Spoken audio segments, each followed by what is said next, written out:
I'm the superintendent of the school district. Is it okay if I talk like this, or would you prefer I have a mic? You guys in the back okay? Okay, so thank you for joining us this evening. We actually had an over-under on how many people were going to come tonight, so this is a pretty good crowd, thank you. I appreciate you taking the time out of your evening to come out. So often we spend a lot of time looking at the academics of our school district, and we do a lot of presentations throughout the year to talk about the academics.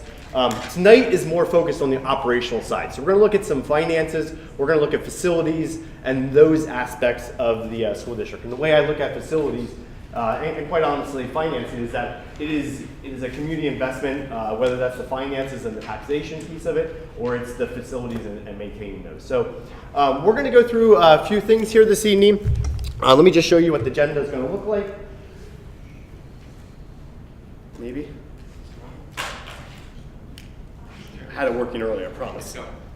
There we go. Okay, so I want to go talk to you a little bit about our overview of facilities, where we are right now, just so everyone understands what our facilities are, what does that look like, when were they built, what happened to them over time. We're going to talk about some of the immediate concerns with our facilities, and then we'll start shifting gears a little bit and talking about, okay, what are some of those long-term potential additions, considerations that we need to be looking at for our facilities.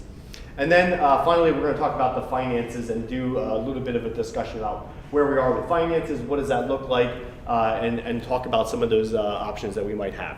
So with that being said, I'd like to do just a few introductions. Again, I'm Andrew Pottinger, I'm the superintendent. Mr. Brian Pauling is here, he's the business manager. Mr. Michael Wetzel is the director of facilities and grounds. Mr. Thomas Volker is the assistant to the superintendent.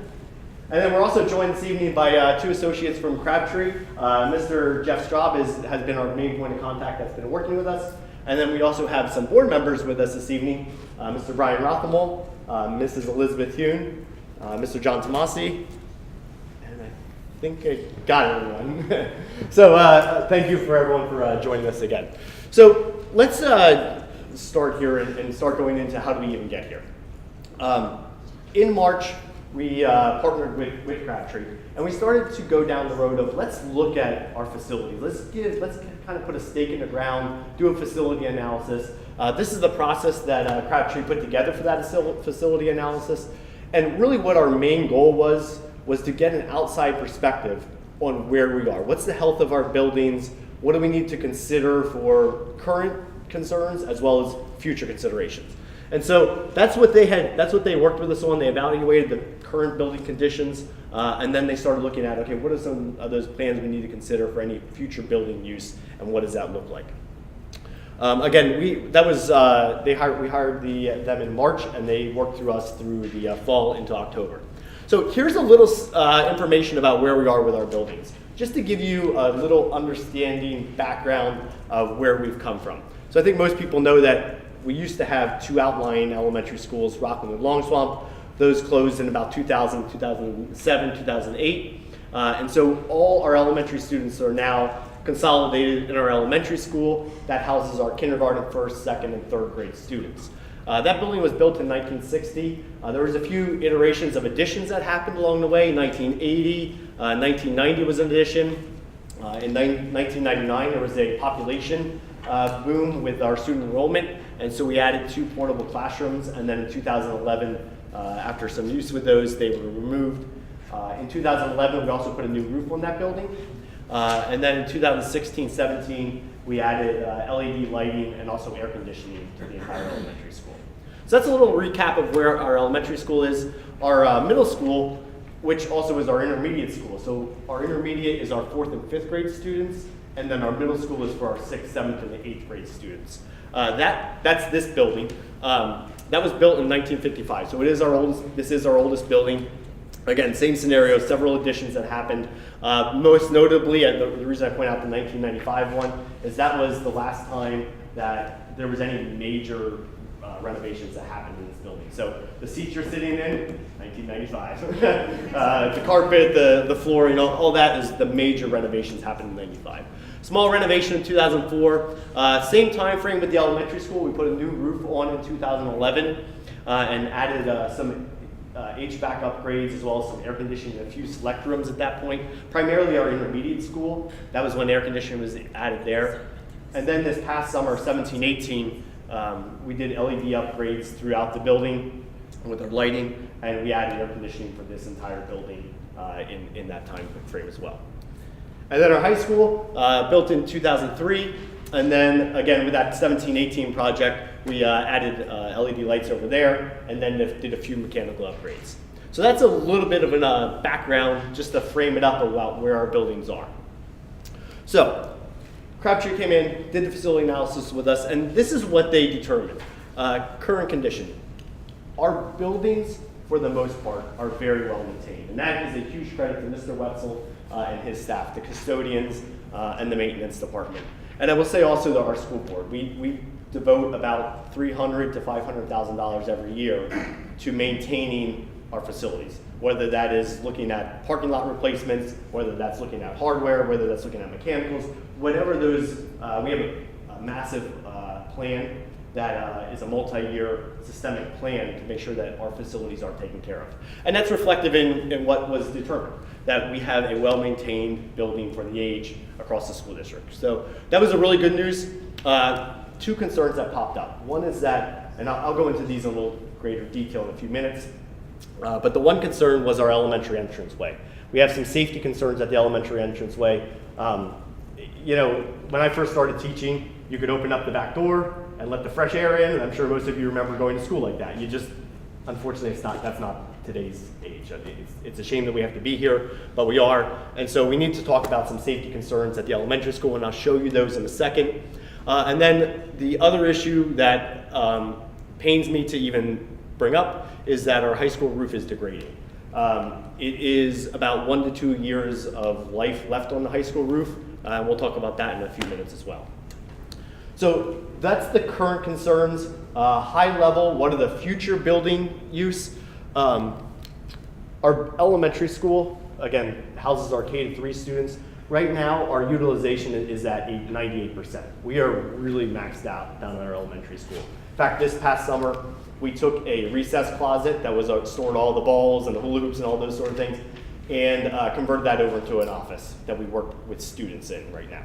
So that's kind of gives you an indication of how tight it is at our elementary school. So that optimal operating capacity is around 85%. Again, when you calculate the entire day, entire amount of space used, we're at 98% capacity. Middle school, this is more looking at some of the interiors. Again, when you look at the carpets, you look at this room in particular, when you look at our hallways, our maintenance staff has done a really good job maintaining them. Our custodians do an excellent job maintaining them, but they're starting to see their age. When you think that last time they were touched was 20 plus years ago, they're starting to see their age, especially when you start thinking 500 plus students that come through these doors and walk over those floors for 180 days out of the year times 20 years, it's a lot of use. Facility utilization, this is specifically talking about the amount of use our facilities see after the school day. So we see 1,700 plus hours of use from community members, from organizations, whether that's youth groups like sports youth groups, or that's Girl Scouts, Boy Scouts. They are using these facilities quite heavily. In fact, it's a 650 hour plus increase from what it was the previous year. And then we also started talking about athletic facilities, stadium enhancements, and some field discussions. I wanted to just point out the stadium enhancements just for a second, because for the last 2-3 years, partnering with our insurance company, they've flagged our stadium out here in particular as a concern, because of, if anyone's been in that concrete stadium, there's not a lot of good handrails. The actual steps are concrete. They're hard for you to get up and down. It's not ADA compliant, so it's been flagged. We let the insurance company know that it's something we're looking at, but it's definitely something that has been brought to our attention and something that we will need to address in the future here. So this is an overview of where we are timeline-wise, and so I'm going to spend some time breaking up these different phases of the project. Again, talked about the facility analysis and what that was. We're into this phase one, kind of breaking up the project into two processes. Phase one, which is addressing those immediate concerns, and then phase two is I listed as possible future enhancements, things that we could be doing, things we have to decide as a community, that the school board of directors is seeking input from the community. That's why we're doing these presentations. Because we need some guidance on making some real big decisions for the future of our school district, future of our kids for the next 10 plus years. So this is addressing the concerns now, and then again, this is looking towards the future. So phase one, as we look at the immediate concerns, this is focused on the elementary and then the high school roof. So I mentioned earlier I was going to share with you what does it look like when you enter the elementary school. So has anyone been to the elementary school recently? So you know this issue. This is the layout of the office. This is the front doors.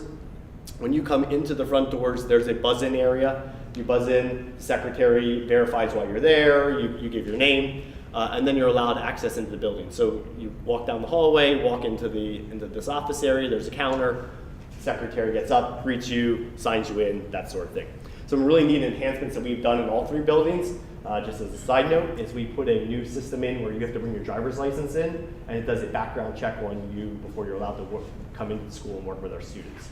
That's something we just implemented at the end of last school year, and it's in all 3 buildings. So it's just another check and balance in this day and age. Here's the bigger potential concern. So I know this is a little bit harder to see. This is a map of our current elementary school. As you can see here, as he's indicating these pink lines, once you're in, we're trusting you walk down to the office. But there's nothing to prevent you from going down this hallway, or going into the cafeteria or the gymnasium, or going down this way to our first grade, or going down this way into the back corners of the building. There's literally no physical protection from anyone walking into the building once they're buzzed in. And that is a major safety concern. And so it's something we need to take very seriously, something we need to rectify pretty soon. So this is what we have developed as an alternate plan. If you've ever been into the middle school or the high school, you know that it is a much different feel when you walk into the building. Not that we don't want people into our buildings, not that we are very, very welcoming and inviting folks in, but it's just that first layer of security to make sure that folks that are supposed to be there are there. And so what we would be doing is, again, this is the same entrance area. We'd be taking this area, you can see it's jutted in a little bit. We would be bringing that out and creating a double door scenario. So someone would be able to walk in here, these doors will be locked. You'll be able to walk in here and there'll be a secure check-in area. There'll be a way to pass through windows, pass-through window for information to the secretary. Once they feel that you're secure to come in, again, whether that's passing your driver's license through, doing that background check, understanding why you're there, then they'll allow you access into the building. But it's a physical contact with an individual before they're allowed entrance into the building. Our current secretaries are in this back area, so we're gonna have to reflip everything. So what that means is that this will be the kind of the welcoming area, the lobby area, if you will. This will be some office area as well. This will be for the principal, as a little conference room. This will be the guidance counselor area, and then another little conference room. The reason for these conference rooms are we have our school psychologist that goes down and works with students. We partner with Concern in Fleetwood, and Concern comes in and works with our students in the school setting and does counseling services. There's speech, physical therapy, occupational therapy that come in and work with students on a one-to-one or small group basis. So that affords opportunities for that, as well as small conversations that might have to happen with parents and the principal or guidance counselor. So this back area then would become it'll get a rehab, but really it maintains what it is, which is our nurses' suite area. But the real premise here is to create an area so that when folks come in, they're walking in and have a secure check-in area that our secretary has physical contact with someone before they're able to be buzzed in and allowed access into the building. The front entrance is what this currently looks like right now. This is what the proposal is going to look like. So this will be the entrance area, kind of give a new facade to the front, give a nice, fresh, clean look to the front, and remove a lot of that shrubbery when you think about it from a safety aspect. I think this is a really clean, nice entrance area, and it just sets our elementary school apart, which is something when you look at, again, that to that. a lot nicer feel. So that's what our proposed conceptual design is right now. We spend a lot of time going through this. I didn't mention this earlier, but we have a subcommittee of the school board that has been working through these plans with Crabtree since the facility analysis process that happened back in March. They've been working with them on almost a bi-weekly basis. And then we also have a strategic plan group that is comprised of folks from the community, from the different municipalities that are part of the planning process for building and grounds and have been reviewing these plans as well. So kind of two separate subcommittees that have been different interests. Again, when you think about municipalities, parents versus school board, all there for the same reason, but definitely two different perspectives on this and have been giving insight along this process.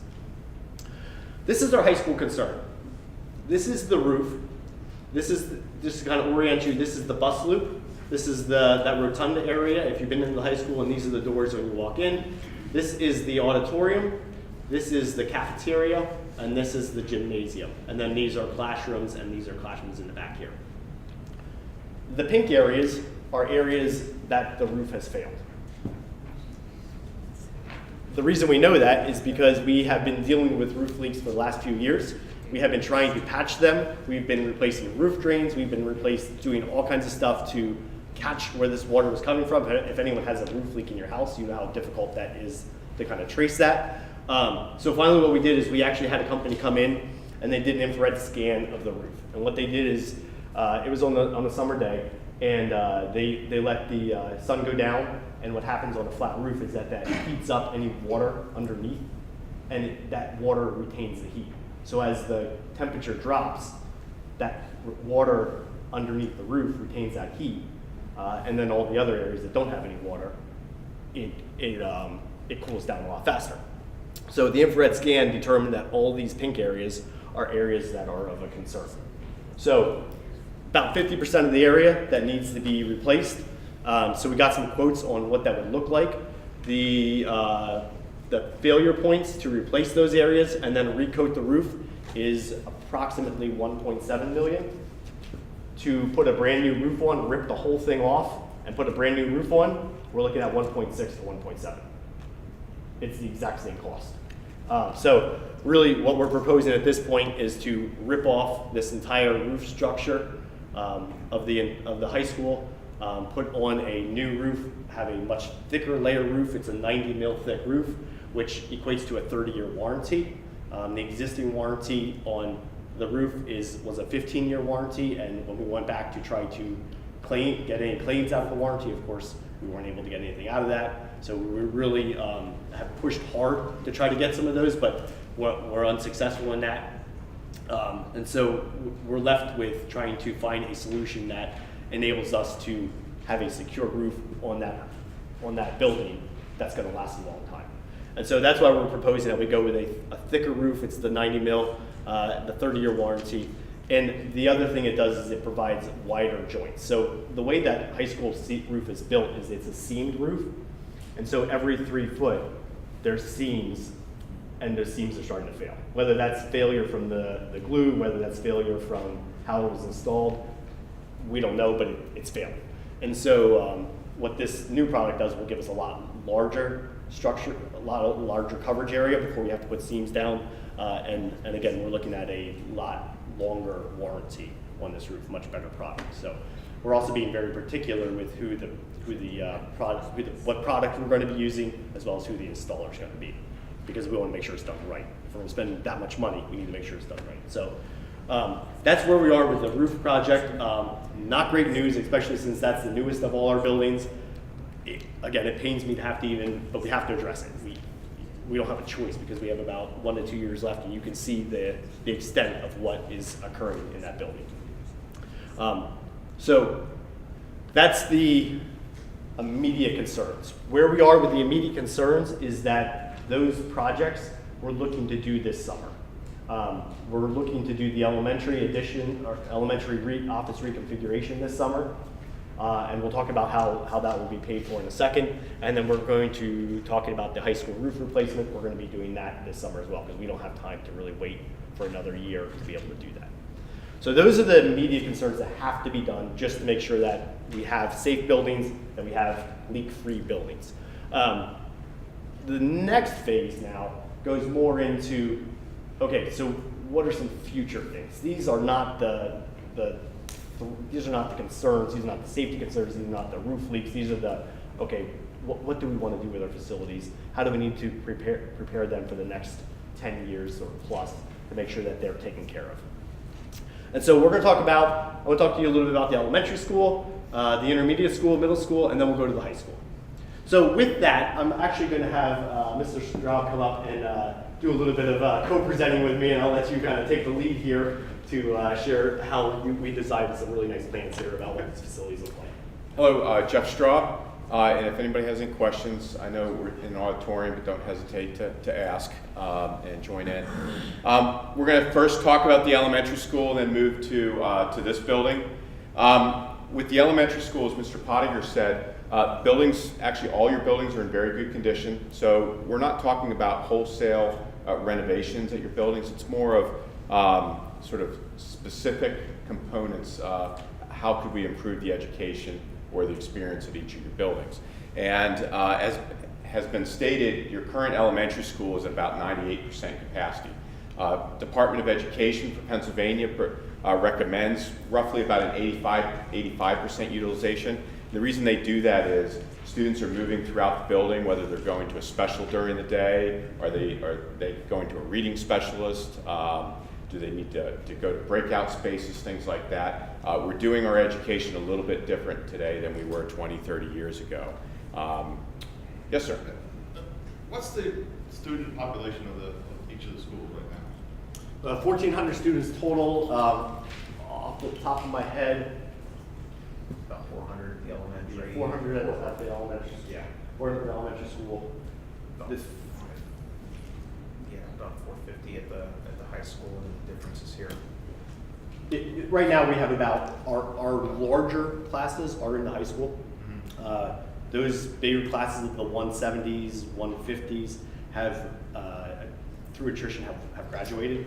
So our larger classes are now like 120.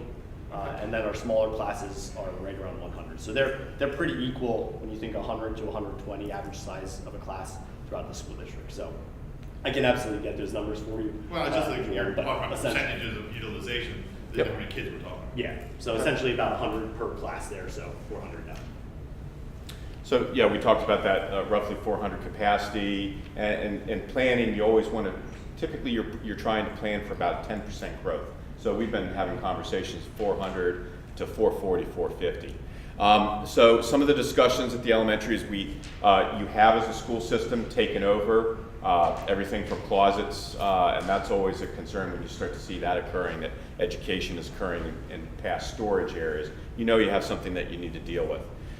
So the discussion was not that we had to make large changes for the entire building, but how could we isolate those for a few components in the building, both reorganize the building, but create a little bit more capacity in your school. So currently this is your library in the building, and you can see the distance from the main entrance. As Mr. Pottinger spoke about, not only we're right this minute dealing with the safety and security of the building with the main entrance, but you also have a concern of, well, if somebody needs to go to the library, that's quite a walk, that they really have full access to the facility. So one component was moving the library more to the center core of the building. A second concern was that your current gymnasium isn't really a full court, and you have quite a lot of after hours youth groups and things of that nature in the building. And you also do not have a location where you can bring all those 400 students together, so that if you wanted to do an all-student presentation. So with that, what we looked at was, could we address both the capacity of the building and trying to organize the building a little bit better for the future together. So what we're proposing for a future project is that we would convert the gymnasium into a library, which would make it central to the building. You also have the cafeteria here, so your main public functions are all at the center of the building. And then we also have been talking about building a new gymnasium at this location. would be a competition size court.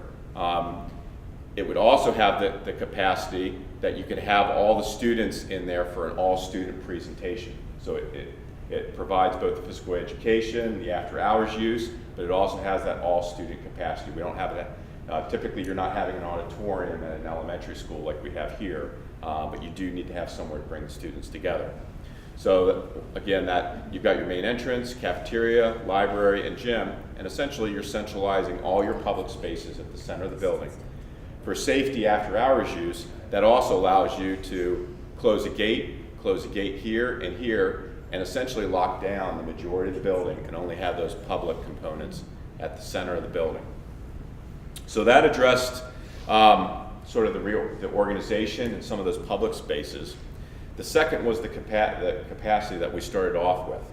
By moving the library, we have the ability to create 2 new classrooms.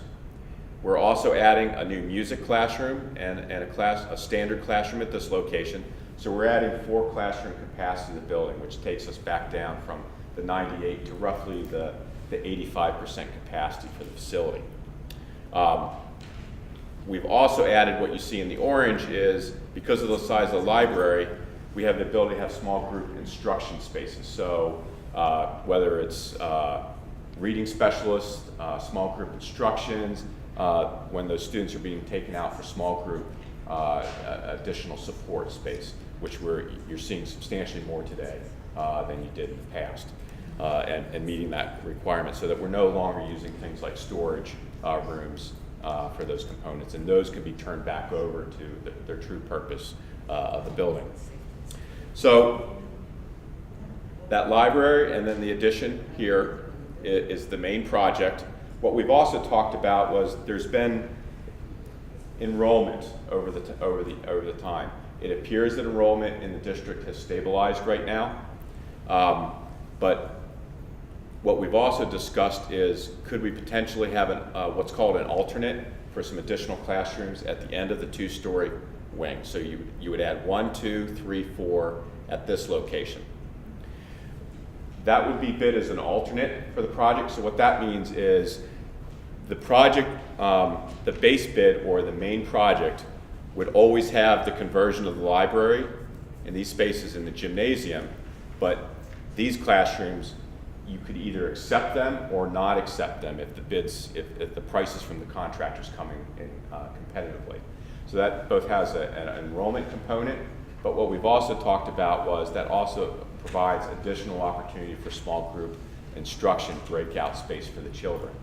So that, for instance, the small group instruction may just not be, for instance, at a couple locations here or some other locations we've determined at the school, but that we could spread those out at a few more locations throughout the building. So that, say that you have a grouping of 4 classrooms, every grouping of 4 classrooms might have 1 small group breakout, so that a teacher very quickly moves students to a space, and you're not having a time period where students are walking, across the entire building. So that's, yes, ma'am. I don't mean to be ignorant, but I have no children. Okay. I haven't had any children in the Yes. school. So my question is, I'm just trying to understand why the competition size gym for K through 3? Is it being used by others in the community, other students in the school? I'm trying to understand why you would need that size of the facility, competition size facility for K through 3. I can answer that too, but maybe. Yeah, a lot of our youth basketball organizations use that gymnasium, and currently with the size of the gymnasium, there's no bleachers, there's no place for parents to come, so it's very difficult to use that as a really viable space for any kind of youth games. That being said, we don't have that current gym doesn't even house all our elementary students to come in and do And it. I understand that. Yeah, but- and so that's why we're putting the seating capacity in. And if we're going to build a new gym, we figured we might as well put the necessary court dimensions in. And the gym at the high school is not able to be used for those aspects?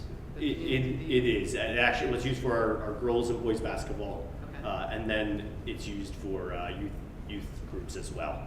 So there's a youth girls basketball and youth boys basketball, and that's K to basically 8, and they're capitalized in those areas. Yeah. All right, I'm just trying to understand the reason for that. Again, in that school, I wouldn't understand the reason for it, but the fact that you're using it for other facilities, for other usage, is what the proposal is really trying to address. Yeah. Okay. And so currently that gym is used for some youth games, very difficult. It's used for youth for those, K to 2 younger Yeah. youth practices. But when it really gets to games, it's very difficult to hold games down there, or do anything of those sort of things. So they end up having to then get into the middle school or high school, which is already booked at max capacity. And then when you start thinking about the high school and middle school gyms, they're double booked, not just for basketball, but you have soft indoors practice for softball before the season, baseball, volleyball. And so those are the sports teams in conjunction with all the youth organizations that are trying to capitalize on that space. And that's why we put up the hours earlier. The gyms are used at 1,700 hours out of the year. Okay. Used pretty heavily. Thank you for Yeah, your answer. absolutely. Good question. And I do have some data for the enrollment conversation earlier. So our elementary has 406 students. Our intermediate, which is 4th and 5th grade, has 189. Middle school has 346. And then our high school is 465. But, again, it was those ballpark numbers, 400 at the elementary school, about 400 at the high school, and then the remainders here in this. Okay. So that's the general approach to what we're potentially looking at the elementary school in the future. Preliminary cost, $6 to $7.3 million. That's still a wide range because of when you may potentially do the project and really determining the final scope. And the conversation was setting order of magnitudes for the school district so that you can plan for 1 year, 3 year, 5 years into the future. Not that all these projects are going to move forward immediately, that you would plan them out over the coming years. So the next was we have been speaking about the intermediate middle school. This building's more modest. More than enough capacity in this facility. The building has been maintained well. The only issue that we really have in this facility, yes ma'am? If we can get back to the elementary. Yes. I'm all for the security, whatever you have to do to make our students secure, all for it. But why do we have to enhance the front of the building? That part I don't get. What's wrong with the front, the outside and front of the building, that needs to be changed? Well, the front of the building, we actually had to pull out because there wasn't enough square footage for the main Yeah, entrance. but I see this roof that's coming over, that's kind of modern or whatever, that doesn't look necessary to the building. Mm-hmm. So why does that have to be put on? We were bumping out the front of the building, and then I think we were Well, just raising the. I heard it said that it was to enhance the front of the building. We don't need to enhance the front of the building. It looks fine to me the way it is. So as far as the security goes, all for it. Absolutely. So to do that, like Mr. Straub said, we have to rip the front off to come out. And so to Okay, answer your but question I about don't see that we need that extension piece on the top of the roof or whatever. That also has to come out, which you were the one who said Oh, that was to absolutely. enhance the looks of the front of the building. It also serves a functional purpose, which is to provide a protection for those students coming in and out, as well as any visitors, because it'll block the rain as well as any snow, which then alleviates the tracking of all that stuff into the school. And so that's, when you go to any school, you'll see that there's a canopy usually in front of those openings. And this has a canopy. The high school has a But canopy. when you But were that's talking what about it it, is. you didn't give that explanation. Your explanation was it enhances the looks of the building. That's what you said. Fair enough. I think they feed upon each other. Necessary, but Okay. your explanation now at least makes some sense. Okay, fair enough. Okay. So, and each of these decisions have multiple components, and we're not, if you can answer the question or ask the questions, we'll try to answer them as best as possible. So, okay. Again, this building, more modest, needs your, we don't really look to need to be really adding any additions to the building. It's more of upgrading and renovating some conditions that you already have. This room's actually probably the largest concern that we're looking at in the facility, which is right here at the auditorium. And we're also highlighting all the corridors throughout the building, as well as some community room space, actually your current wrestling area, as well as some locker rooms in the building. And really what we've determined throughout the project is, or a potential project is a retrofit of the hallways, that we replace flooring, paint, upgrades to lockers, the ceiling, the lighting in those locations, but really the hallways, that's the major conditions that have to be upgraded in those spaces. This room with the auditorium, you've got, as Mr. Pottinger said, the seats were replaced in the 90s, but really you look at the walls, the ceilings, you've got an auditorium that's about 40 years old. It served the community well, but it needs to be addressed. Another component is safety of the stage lighting, stage rigging. We actually contacted the group. Yes, ma'am. When you said that you were replacing the floors and the lighting, is there a current problem with the floors, the tiles coming up, or are they asbestos that they need to be replaced? Or, It's I mean, not. It's kind of like what the woman said up front. It's all well and good to talk about improving and things Yep. looking good, but this is coming out of our pockets. Yes. And we need to really consider what's necessary and what's frivolous. And the things that I'm hearing so far, they don't sound necessary. So I need to hear why we're going to be replacing floors, or painting walls, or replacing walls. Okay. I think that should Yeah. be something that should be discussed. So to step back to the hallway discussion for a second. You have VCT in your hallways. They are coming to, the VCT is coming to the end of its life. What is VC? I'm sorry, vinyl composite tile. Essentially the floor tile. It's a 1 foot by 1 foot tile. You've got some age to that. Your ceiling. When you say age to that, what does that mean? Are they falling apart? You're starting to get to that point where you're going to have issues with that flooring material. You're going to have floor pops, safety concerns with that. You don't have asbestos. That has been dealt with in the past for the floor tile, but it's a need that needs to be addressed. Well, when you say it's a need, what do you mean that it's a need? Saying that it's going to be a problem down the road, to me doesn't sound like a need. How do we know that it's going to be a problem? So we're starting to see some of those floor pops that they're starting to come up at this point. They're starting to see wear from cabinetry that's run up and down, and they're starting to get divots in them.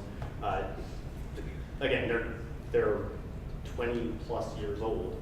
Can we be taking on a tour at some point so With- that we can see the wear? Absolutely. Okay. Yeah, absolutely. That'd be great. That has 100 out of 180 days of the year, 500 people walking over it. So you have that kind of wear and tear. You have to consider that things have to be replaced at some point. You just can't say, okay, we're going to wait forever to not do some kind of improvement. So I agree, that's but where. as I said, I think that seeing the wear and seeing the problems would be important. Fair enough, yeah.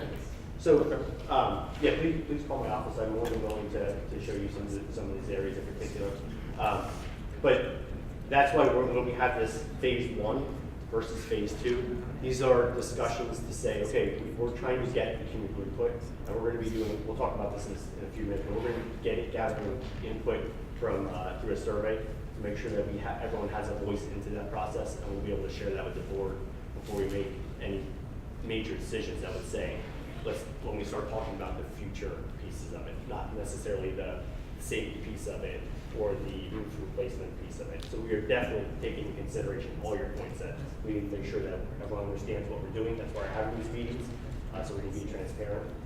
But these are things that it is more of those pieces that are the facade that we need to take care of, that are starting to show some wear, and we need to address them.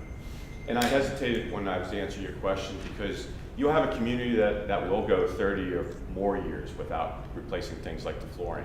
But then you start to have maintenance issues of you're constantly replacing floor pops, tripping hazards, things of that nature. And it is a gray area. Could it last longer? Yes.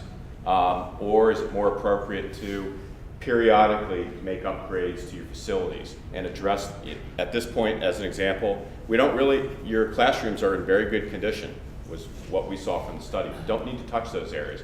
But we did say your public areas where your high traffic flow, your students down the hallways, that needs to be addressed right now. Your ceiling tiles need to be addressed right now. You're seeing a lot of wear and tear from popping above the ceilings to get into things. Do you need to replace them tomorrow?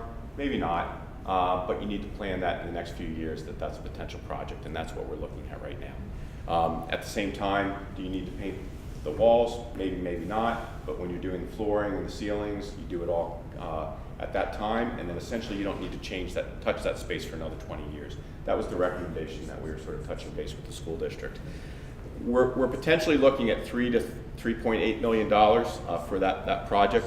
And just sometimes you hear a large number like that, and it's talk about order of magnitude and how we're talking about more modest upgrades to this building. If you were to build this building new today or do a wholesale renovation of the entire facility, you could be talking about $20 to $30 million to renovate this facility. So the discussion was, what could we address in each of these facilities at a modest budget? And I think Mr. Potter is going to get to the budget component later. And then essentially put the district in each of these buildings in a good position for the next 10 to 15 years moving forward. So again, ultimately we said you need to deal with the hallway spaces. This auditorium does need to be upgraded. We actually contacted the stage company that put this stage in place, I think 50, 60 years ago. And there's some safety issues just because you've got a stage that's of that age. We're also looking at your locker rooms at this location.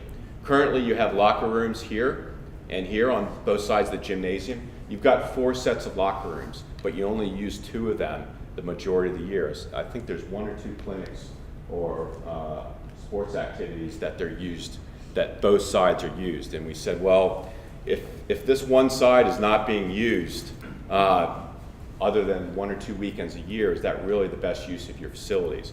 Could we convert these to another athletic, whether it's a wrestling room here, and then we talked about making the front a community room use so that we could be utilizing those spaces for a larger amount of the year is what we're looking at right now. Okay. So again, ultimately, we're looking at a range, again, that's more of a budgeting for the district for your long-range planning, roughly $3 to $3.8 million. And then on the second floor, again, sort of down through the hallways, we were also looking at some upgrades to your large group instruction space that's used heavily by the school district at that location. Stepping outside of the buildings, and Mr. Pottinger spoke about this site. There had been your insurance group that the school district has partnered with has come to you for a number of years talking about some safety concerns with your bleachers.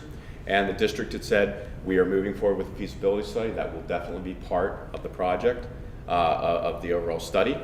And we really looked at a range of components.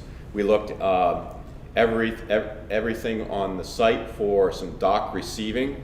There's sort of there really isn't a location of the building for deliveries to be made on a regular basis. That's more of sort of a modest renovation that may need to occur.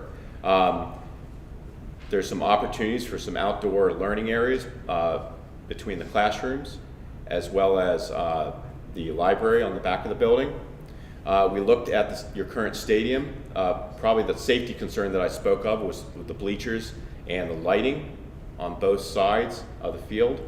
There was also some discussion about some fencing, ADA accessibility walkways, how to get down to the stadium from the different parking areas. Those we sort of, and there were multiple levels to each of the renovations of the site. From there, we also looked at the potential of, well, if you're doing all these renovations, do you potentially want to put a turf field in the project? That's something that you may or may not want as a community. The advantage of a turf field is a typical grass field can only be used so many times a year before it becomes a safety hazard. You have to put substantial maintenance into it so that it doesn't become compacted and then it becomes an issue for students in impact. Where a turf field pretty much can be used 24/7 and you can do multiple events throughout a day. So you really increase the use and essentially you increase the number of fields in your district. But there's a price tag attached to that, roughly $1.2 million. So we looked at that, and then we also looked at, you could put an all-weather track, and that was something that we looked at the district as well.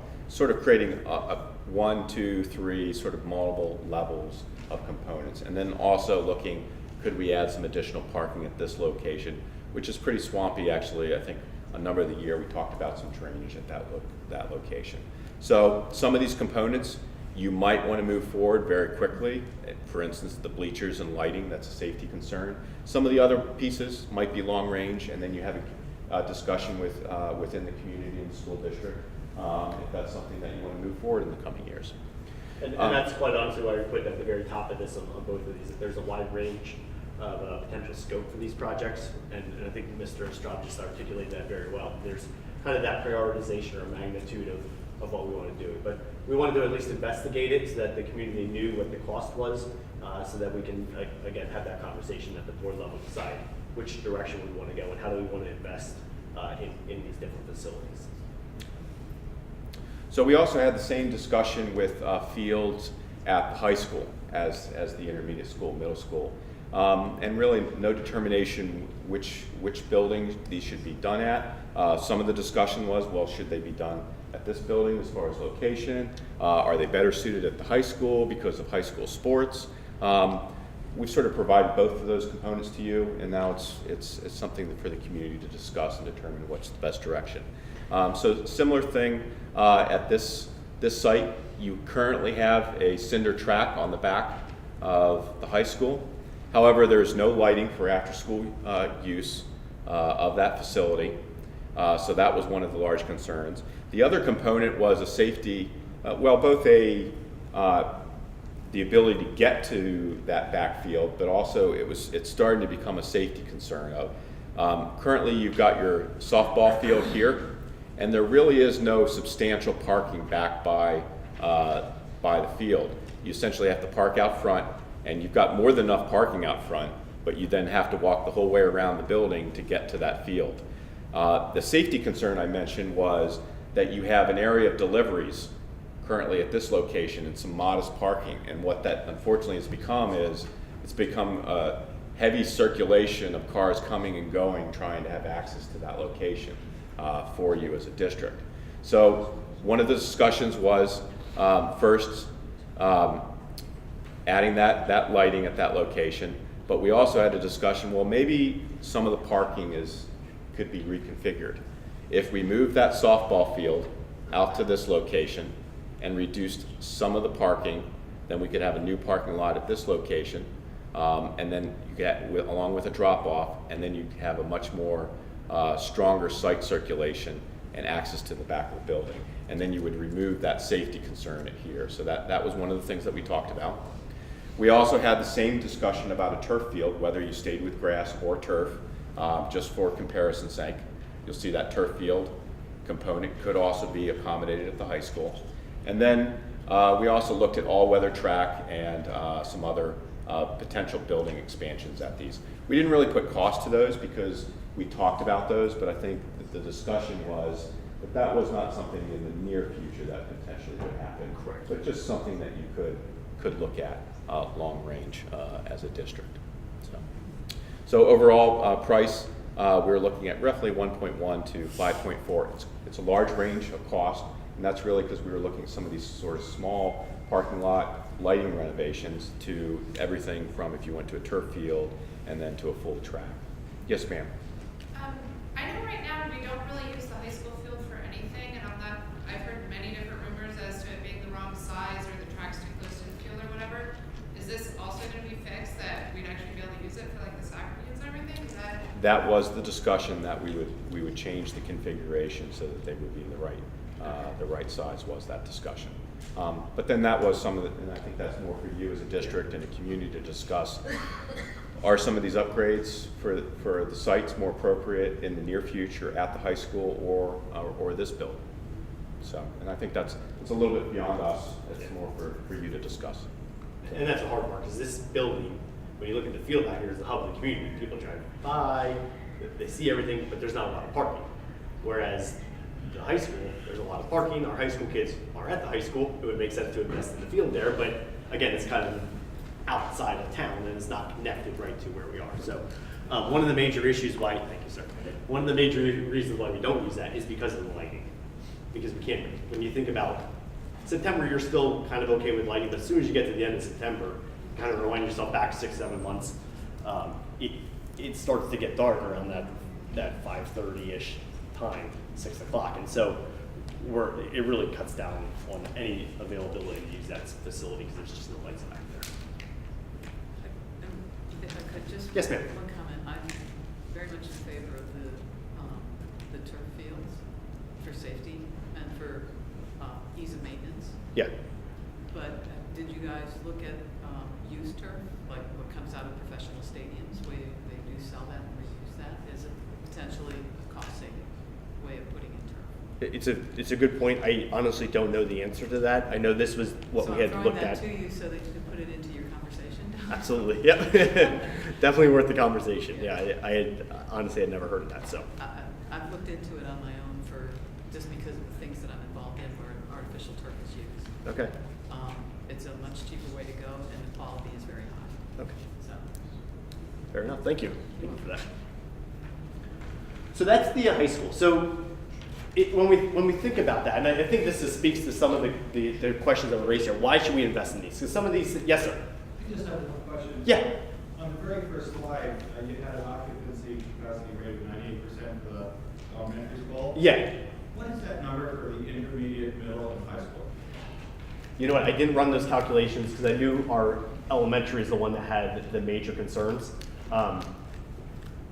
Off the top of my head, just to kind of put a number to it, I'd say we're probably around that 85%. We don't have any rooms that are unoccupied. There's rooms that are used for partial of the day, and maybe not used for the second part of the day. Like if we have a specialist that comes in, it's only there for the morning. But every room in this building is used, and every room in the high school is used at this point. But intermediate, middle, and high school are both about 85%. yeah, I would estimate that. Yeah, again, because there's extra rooms just sitting open that are closed and we're just using to store furniture. Like none of that's happening. They're all being used for education, but what that capacity is, I honestly don't know. Yeah, absolutely. I have one more question about Yes. the facilities. Yeah. And it could be I'm mistaken, but I thought that there were some buildings that you still have that were no longer in service. Do you still have buildings that you have in your assets that are not in service? We do not. We do not? No. Okay. So those are the two elementary schools I spoke of at the very beginning, which is Rockland and Long Swamp, Yeah. that were closed in about the 2007, 2008 era. At that point when they closed them, they were sold. Okay. And so those are no longer, the only buildings or land that these we own three that are you're- these three that we're speaking of. Yeah, Thank you. good question. Yes, sir. Andy, we're not hearing any of the questions down there. Is it possible for the folks to have microphones so everybody can hear? Yes, yeah. The question was, do we have any other buildings that are of the ownership of the school district? But yeah, I'll make sure we do use that. We have one here too. We can't hear that. Yep, no problem. So again, shifting gears, like why should we do this? Why should we invest in this? Some folks here have students in the school district, some don't. Some maybe will have students in the school district. Some are well beyond that time and their kids have went through. So I think there's a few things to consider here. One is overall perception of schools. We have a lot of folks using these facilities. When you think of 1,700 hours of people coming through these buildings after school hours, let alone our kids, that is why we're here. These facilities are used heavily. And we have grandparents coming in for our events. We have folks that are ADA compliant, that aren't able to get to the fields. We have a father his daughters play sports, and he's not able to get onto the fields to be able to see his kids play because we don't have ADA compliant fields. They're not able to get over because of curbing and all kinds of other issues. So we have accessibility issues. We have kind of we have done a really nice job of maintaining our facilities, the ones that we have. But again, when you look around like this building, it's starting to get a little bit dated. And those are those things that we need to start considering when we start looking at, and this is not certainly a comparing us to others, but when you look around to neighboring schools, folks take care of their schools because it is a community investment. And it's one of those things that when you do that, there's a direct connection to the property values. And some of the research I did in looking at this is that folks will move into schools, into communities, into houses for the schools. And if we don't take care of the facilities and they start falling apart and they're run down, and then I give a tour to a family that says, hey, look at our facilities that aren't great. And then they go to another place and they say, hey, look at our facilities, look what we have. They're not going to want to move in here. And so folks that are moving out of their houses and are expecting people to come in and buy the houses, there's an inherent property value issue. And so when we look at that as a community issue, that impacts taxes. And we're going to talk about that in a second. So some statistics that are up here, 26% of people will buy a house based off the quality of schools.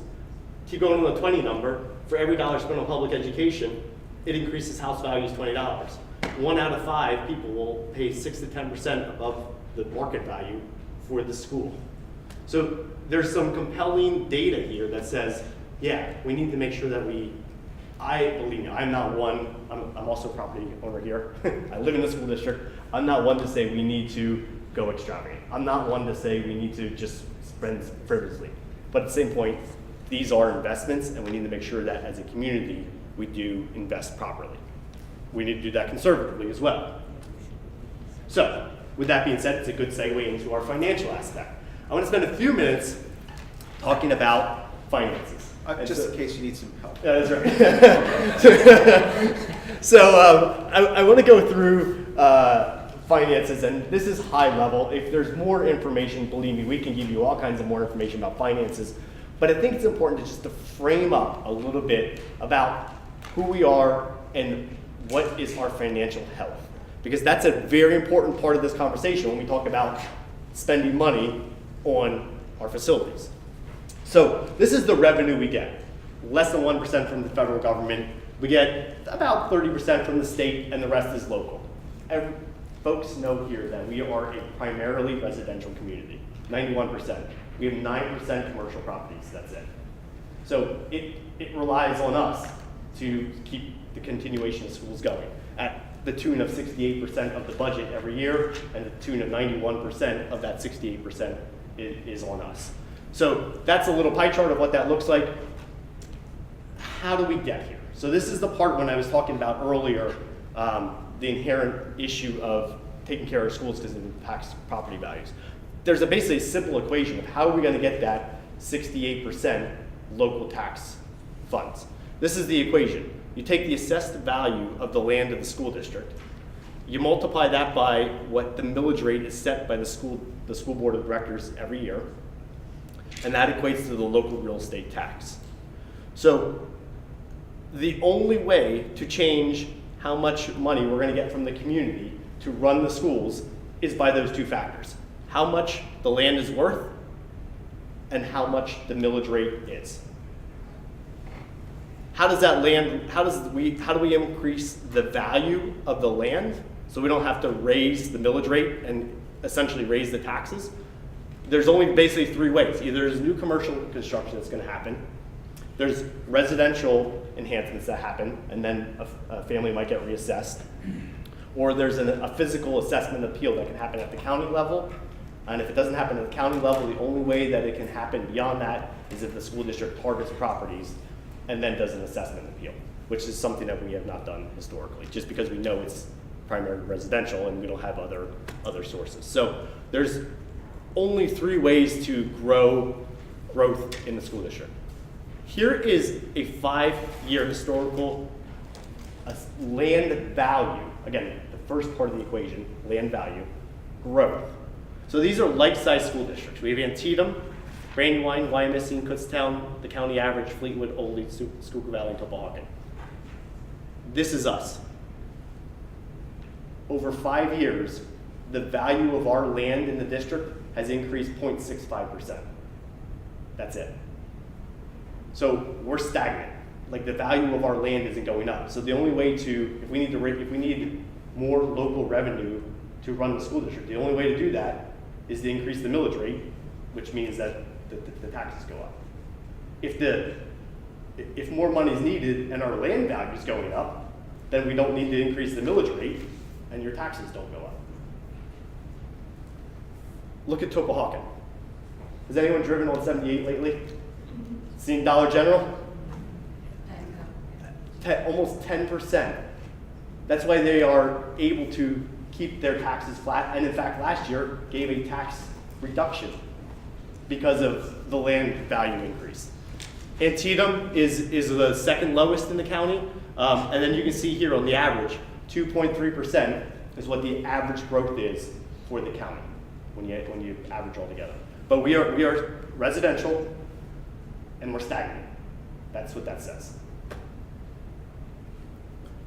Feel free to chime in with that. Nope, you're doing good. Okay, so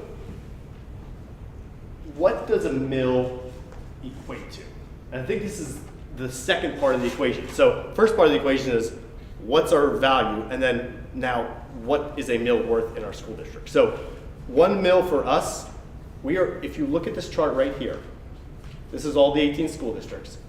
You can see we are the second lowest of what that 1 mill equates to. And that 1 mill is based off that land value piece of it. So when we look at that, it's because we have minimal growth and we have minimal additions that are happening and minimal commercial properties that are growing. So our gross dollar mill equivalency is this $600,000. The other one lowest is Antietam. If you take basically 30 mills and just say, like I'll show you mills here, I'll go here and then I'll come back to this. So this is the millage comparison. This is why people say we are the second highest taxed school district in Berks County. That is accurate. We have done a strong effort to make sure that we are going to get into one of those lower bracket numbers. But right now we are still second. You can see that some of our other friends are catching up to us. We're at like point percentages that we are starting to get to, which is good. I'd like to be out of number 2. But that being said, we are still number 2. This is our millage. We're at 30, again, let me go to this, the 2 comparisons. We take the value of the land times this millage rate. Okay, so here's the millage rate. There you go. Sorry, I was the wrong one. This is the 18-19, that was last year. We did a 1.4% increase this past year. So it was an increase, but it wasn't substantial. This is the number that we use. If we take that number and just say, let's use 30 to level set, and we take Kutztown and use 30. When you go back to this number, Kutztown's is at 700, and Brandywine is at 600. That equates to, again, using 30 as an equivalency. We would bring in just under 18 million. Kutztown brings in 21 million. That's the difference of what the land value does. So $3 million difference if you use the exact same millage number. Okay? So that's what it drives why we are number 2. Okay? Does that make sense to people? It's a little complicated, but I think it's important for people to understand, yeah, we're number 2. Part of the reason we're number 2 is because projects happen and it's speared us way high, and we haven't been able to recover from that because our land value hasn't come back, and we're not able to either equalize or drop that millage rate. So all that to say, we are very conscientious and very conservative in our thinking and want to make sure that we are recognizing that we're still number 2 and that we need to continue being conservative. So again, that's why when you look at our increase last year, it was 1.4. We tried to hold the line as much as we could. So this is a snapshot of what our tax increases have been over the last few years. So it goes back to 2008-9. You can see some of the spikes that happened. Since 2014, we had 3 zeros. We had a 1.5 and a 1.41. That's the tax increases that happened in the last 5 years. Let me explain. If I can explain what the green line is on that chart. Since 2006, there's something that the state puts out. It's called the Act 1 Index. It's based on 2 economic components. It's think of it as kind of like a statewide consumer price index. You know, inflation increases costs every year. What the state does is they set a maximum number that the school district can raise taxes by every year. That's the green line on the chart. As you can see, the number back in 2008-9, and it's a lag by about a year or 2 on those indices. So you can see when the economy kind of started to go down in 2008-9 and 9-10, when you go out to 10, 11, and 11, 12, that Act 1 index number, because of statewide economic and really national economic factors, drove that number down. And you can see as the economy is starting to uptick in recent years, that Act 1 index number has gone up. So in the last 5 years, you can see in 2014-15 that we had the potential to raise taxes by 2.6%, and then 2.3% and 2.9%. In those 3 years, because of cost-saving measures that were done at the district level, we were able to keep that at a 0% increase. And then just with some operational increases that are apparent to pretty much every school district in the state, and still trying to keep those numbers as modest as possible, factoring in what Mr. Potter talked about with that lack of natural assessed value growth, we did the 1.5 and the 1.4% increase. So over the past 5 years, we've been well under that Act 1 index, which is based on statewide economic factors.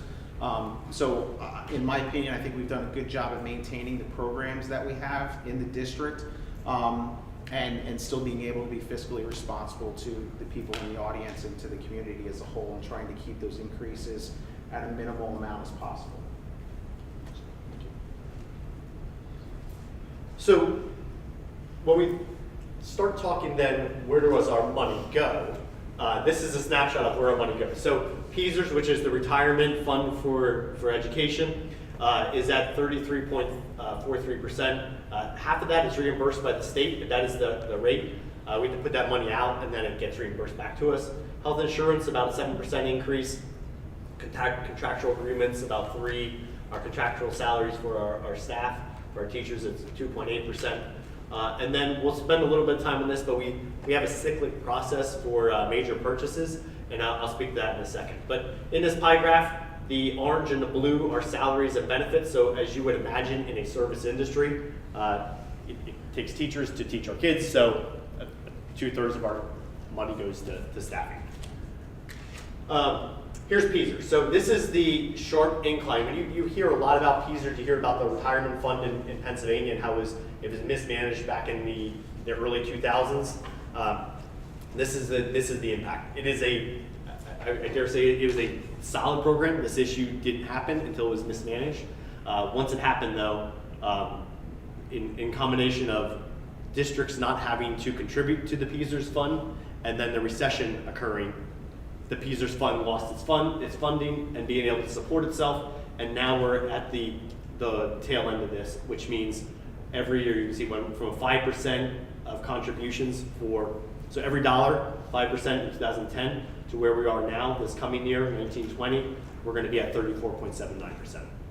That's a huge jump in the matter of from 2010 to 2020, 10 years. From a dollar perspective, it's about $1 million back, the beginning part of that, up to a little over $4 million in the upcoming budget. Again, we get half of that reimbursed from the state, so net of that, it's about $2 million, but still, that's a big expense for something going out the door that we have no control over, that we have to factor into the budget every year. That being said, this red line is our state, is kind of the historical view in a bar graph of how much state revenue we get, and the blue is the money we've been putting out for PSERS. So you can see that while the state funds have been slightly going up the last few years, look at the jump in comparison of what the money we've been putting out for PSERS. So last year there was $100 million given to education, which is a huge increase. But look what it was for the impact of our school district, $400,000. So when you think of what Mr. Pauline's saying about what that means for PSERS, here's our numbers from PSERS in 2017-18 and how much that increase was. That compounds itself obviously every year, but that's what the increase was in that year. I talked about a cyclic plan. So I mentioned earlier what Mr. Wetzel does. He has a master spreadsheet of, that's why I didn't put it up here because it's not in a nice pretty colors. But he has a master spreadsheet of what all our facilities need, from HVAC to flooring to doors to hardware to security to cameras to everything else. And we have that on a rolling plan, multiple year rolling plan, to make sure that we maintain our things. We try to keep a level funding so we don't have spikes in the budget. Because if we have spikes in the budget, that means we have to raise taxes and then drop. And then if we have a flat line, then we can maintain the budget consistency over many years. So we do that with our curriculum as well. We have a 6-year curriculum cycle, and again, that maintains a fairly equal amount of money that we're spending on books. Every year, we feel that 6 years from the time we purchase a book until the next time we look at it again, 6 years now. I don't say we don't look at it again through that process, but when we buy new books again, it'll be about 6 years when we do that again. And then we have a 4-year technology cycle to support our technology. And again, that is done on an equal plan so that we can maintain that money going out every year. So it's a flat cost to us. So we've done those steps to, again, avoid those spikes and valleys in the budgeting process. We have tried to do a lot of things to buffer the PSERS issue. And in doing that, when you saw those numbers, just think back that it was 0, 0, 1.4, 1.5, and our goal is to continue that. So where are we right now in a summary? I feel we're in a pretty good financial state. When you look at some of the other school districts that are out there, we have done, this board has done a phenomenal job of planning for the future for this school district. There's a healthy fund balance, which is kind of the savings account for the school district, and we're able to maintain the operational expenses to continue with those zeros or that smaller amount of increases. Primary residential tax base, we talked about that. We know that's on you and us as residents. That cyclic cost piece to avoid the spikes, but expenses are rising, the pension obligation. The nice part about the pension obligation, if this is the nice part, is that we're starting to plateau. We're starting to get to that third, we're going to be leveling out around 35%. We're almost there, and we're going to avoid those massive jumps. Because we were dealing with some major jumps, and those major jumps were killing us. It was a lot of money we'd come up with every year. It's a lot of money going out the door now, but at least it's a consistent amount of money, and we don't have to worry about trying to find new stuff every year. The bad news is that it's probably going to continue until 2036, 2037 is the actuarial assumptions of when that rate's going to maintain itself through. So that the rate, the contribution rate is not going to be lower anytime soon. But Mr. Potter's point is that it will level off, so the increases will be small, but the consistent amount will still be in the budget until well into the future. So I think that all begs the question of what we're all thinking, like how the heck are we going to pay for this project, right? So here's some of the scenarios. One, the elementary project. Going back to that safety piece, Mr. Pauline applied for a grant. It was a substantial grant to be able to cover the project. We don't know if we're going to be able to receive that grant or not. There's a lot of people in the state that have applied for it, but we're hoping that we have a good chance because it is a safety security issue. We've partnered with a lot of our local legislators, Representative McKenzie, Representative Senator Schwank, and another representative, just slipped my mind at the moment. Senator Minch. Thank you, Senator Minch. That has signed on and gave us letters of intent to support that project. So we're hoping that also will help our chances. So we have applied for that, and that will cover the cost for the majority of that elementary project if we're lucky with that. If not, we'll end up using cash reserves, that savings account, to pay for it. That's how we're going to cover that project. So then we have to start talking about how are we going, if we have to decide what we're going to do with these other projects that we like kind of phase 2 piece of it, and then how we're going to pay for it. And that's what I want to just explain a little bit now. The reason why we're in a very good financial state is that we will be debt-free in 2023. That is huge. Currently, we pay $3.5 million in debt every year. Really, the net is $3.2 million because we get a little bit of a reimbursement from the state of about $300,000. So out the door for the district is $3.2 million, and that's Plan Con. We'll talk about in a second. But that $3.2 million drops off, and in the 2022-2023 school year, we will be completely debt-free. So how do we incorporate that into this current plan in terms of how do we think about our facilities? How do we think about our tax base? How do we think about the money that we need to generate to be able to pay for these projects? And we have a few plans that we've developed. And basically what I'm going to show you is 3 different scenarios, a $12 million, a $14 million, and $16 million loaning potential. So if we borrowed $12 million, what we would do is we borrow, instead of $3.5 million and continue that, we'd actually drop it to $2.5 million. So we would be reducing the amount of money going out the door in debt from the 3.5, really 3.2 to 2.5. So that gives us an annual savings of $750,000 that we would not be spending on loans. So Yeah. the rationale for that, when we talked about different scenarios, is making sure that we don't overextend ourselves financially, and looking at what we're operating for in our budget every year, because the expenses that we have to pay out as a district outpace the revenue that we bring into the district. We usually have a deficit built into the budget. We try to use some reserves that we have set aside. We don't want to use too much of that, because you don't want to use your savings to kind of cover your ongoing costs. So we're very conservative about doing that. We also try to make that up during the year. So if we have any kind of savings during the year that we can incorporate as part of our annual operating process, we try to do that so that at the end of the year, we end up better than what we budgeted, and we try to make sure that we're not overextending ourselves from year to year.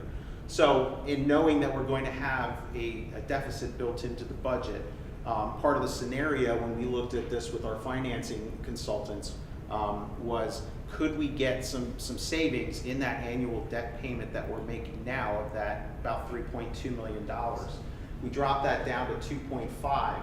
We could use that $750,000 to help with those ongoing expenses that are going up every year, with the pension contribution, the healthcare rates, salaries, every other contractual thing, transportation costs, pretty much anything that it takes to run the district goes up every year. So that $750,000 would help to pay for those things in future years. So part of the parameters of that also is, if you're shortening your payment that's going out in your debt, it's going to extend that out a little bit. So when we talk to the financing consultants as well, part of the parameters were, we don't want to extend this debt out long. We don't want to pay for this over 25 years for something that's going to be, potential 15, 20-year useful life out of the project. So I think in looking at that, the 2023 number of when the existing debt was going to drop off, we're able to, under this scenario, and it will extend out another year or two as we get higher with the borrowing amounts, we're able to, in column 11, with the debt service payments, extend that out realistically another 6 or 7 years, but still be able to borrow that money, save $750,000 to go towards those ongoing costs, and be able to pay for all those projects at once. So when we look at this, the math says, if we're paying $3.2 million in debt now, we're going to be paying $2.5 million. We've saved $750,000.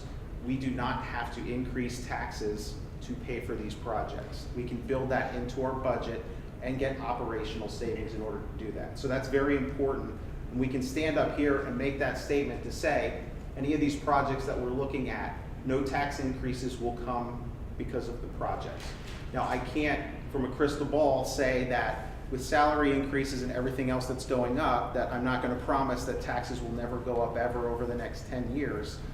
I can tell you it's not going to be because of the projects, because we've been able to build the savings in and still keep that debt structure in short term, that we can pay for those things and then use some of that savings to offset some of those other costs. You want to keep going? Yeah, go ahead.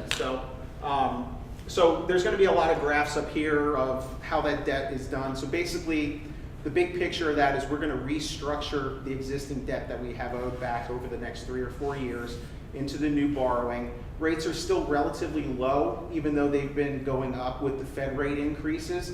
It's still a good time for us to borrow money and to take advantage of those lower rates, that we could go ahead and restructure that existing debt and borrow that money that we would need. So we have different scenarios up here for the $12 million. If you want to go to the next slide, you can see if we would borrow $14 million, and the dollar amounts are based on those options that we talked about with the projects. So if we decide to do, we'll talk about some of what those scenarios would look like. If we did the work at the elementary school, we did the work at this building, but we did some partial turf, athletic upgrades that maybe didn't include the turf. We're looking at that 12 to 14 million range. If we're looking at potentially doing a turf field, that may up that to 16 million. So that's why we've had different scenarios run, because we do have options to present as part of this that we can look at that and see what that cost impact would be. So in this scenario for 14 million, you can see now we're extending the debt out realistically to 2031. The last year the payment drops off. It's just the way the debt is structured. So we're still able to do all of these projects, save $750,000 to go towards our other cost increases, and extend the debt out from where it is now by about 7 or 8 years, and do everything at once, and then we can get 15 to 20 years out of those improvements. If you want to go to the next slide after that. And then 16 million, same thing. So about 9 or 10 years out, at 16 million, still keeping that $2.5 million payment every year. So what that does is it keeps the debt at that consistent number every year, which makes it easier for budgeting process. We don't have those peaks and valleys. It's consistent every year, and we keep that relatively short term. What it also does is we're looking at a scenario now for these projects where we're about 3 or 4 years out for our debt being paid off. Let's say we have some issues that come up in our buildings in 5 or 10 years. With the way our debt structure is, even at that $2.5 million and how much we'll have left on the debt, it doesn't handcuff us that if we have to do something down the road, we could potentially restructure the remaining debt similar to what we're looking at now. So from a debt perspective as a school district, we're in a very good place right now. There are other districts out there that don't have any borrowing capacity left. They borrowed so much money, and there's a formula that we have to abide by with the state based on our budget and how much debt we have as part of that budget.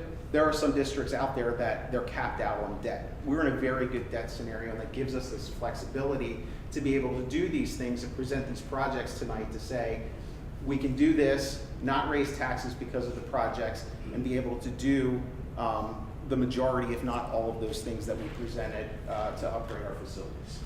Excellent, thank you.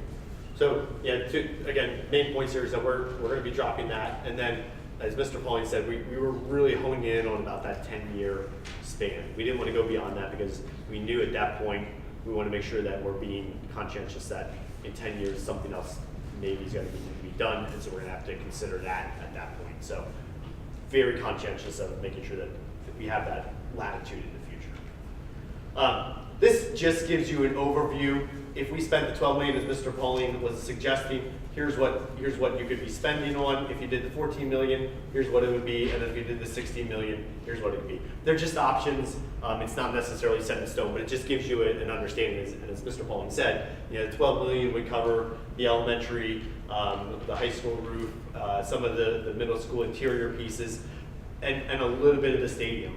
The 14 million would get into covering a little bit more of the stadium, and then when you get into 16 million, you're looking at about a lot more, and then that's a consideration if we wanted to do a turf field. So it gives you just a sampling of what that borrowing does, but if we do borrowing, it's going to extend it out longer into the future. So impact of taxes. I talked about PlanCon earlier. That's our $3.5 million is what our debt currently is, but we as a community are only paying 3.2 because we're getting reimbursed by the state. That exists, but is no longer being funded by the state, so it's not really an option anymore. So we don't have the ability to tap into PlanCon for the state to support any of these projects. It's really on us to be able to do this. Again, this is just a summary of where we are. Reasonable pay down period, we're looking at that 10 years. We're looking at from a debt payment of dropping from 3.2 million to 2.5 million. It will extend the debt. It absolutely will. I'm not going to hide it. It's going to draw us out another 10 years, but it's going to reduce the amount that we're going to be paying.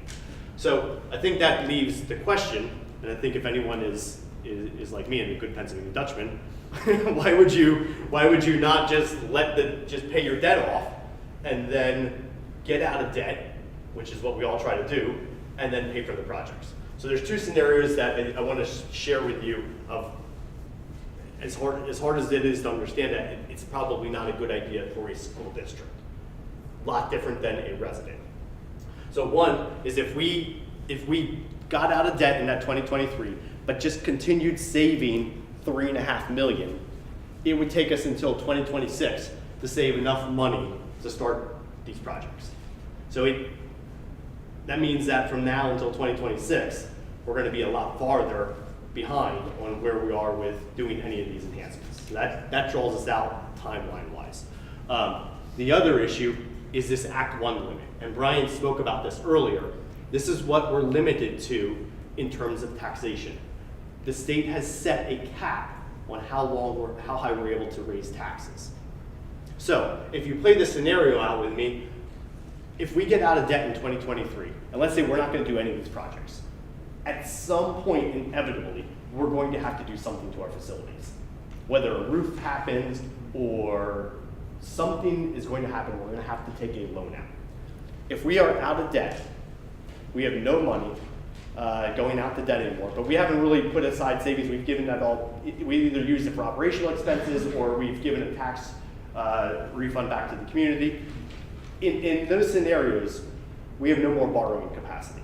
So for us to be able to get borrowing again, we would have to raise your taxes. So if we raised it to that limit, which next year is 2.7%, that would give us $500,000. So if we have no debt anymore, we have to raise taxes to be able to get back up to $3.5 million.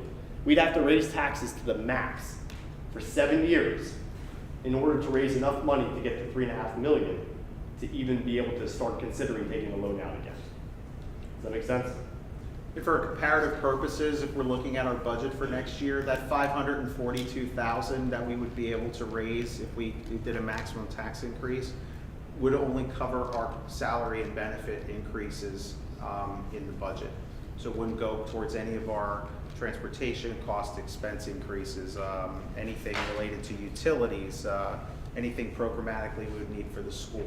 So we're doing a good job of covering those increases every year and being as fiscally responsible as possible. If that debt drops off, we wouldn't have the capacity to raise that money back to borrow anymore, because those increases right now would just be going to those operational expenses. So the Act 1, the only way, there is a way to do it, we would have to do a voter referendum.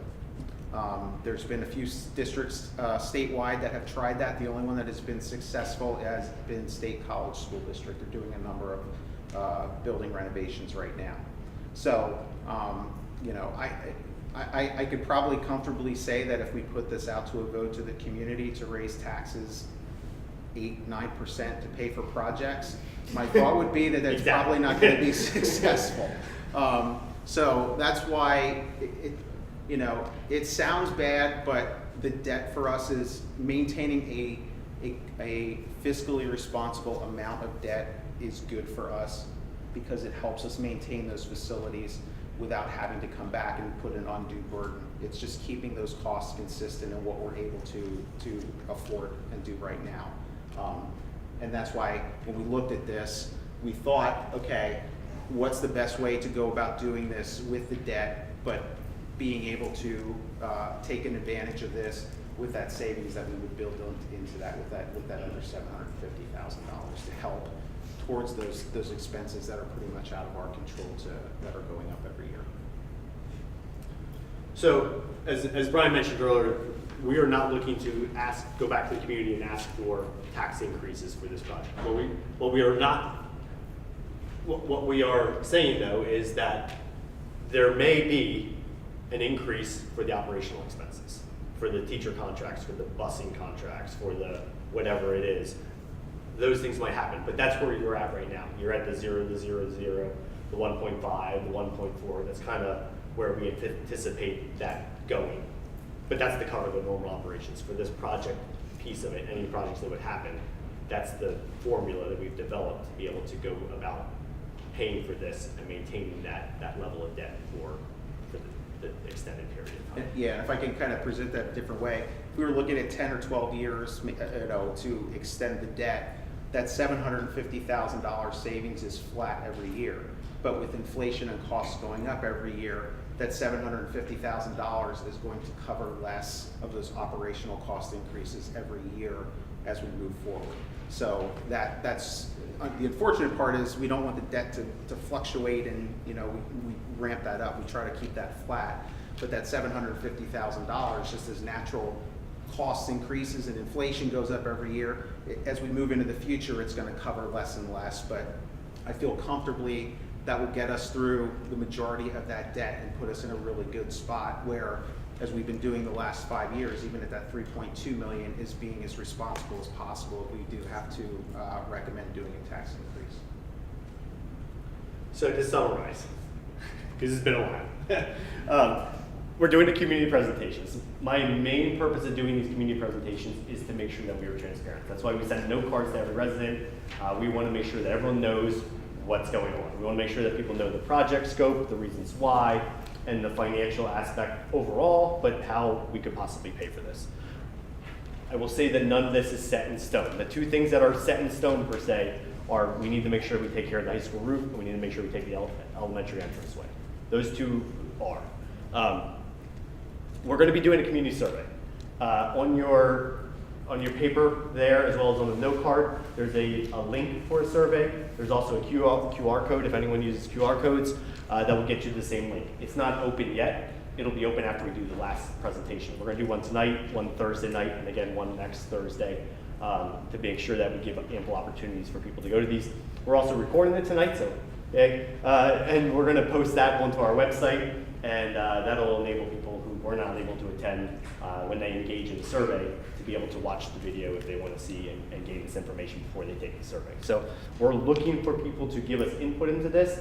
All that data will be summarized and given to the board of directors at our March board meeting, and then anticipating about the April board meeting, we'll be able to give the board some time to think through what the survey says, get some community feedback, and make some decisions about where we're going to go with the future projects around that April, maybe a little bit further into that, but that's when we're going to start prioritizing some of these projects to decide what the community wants and what they want. A question over here, Andrew.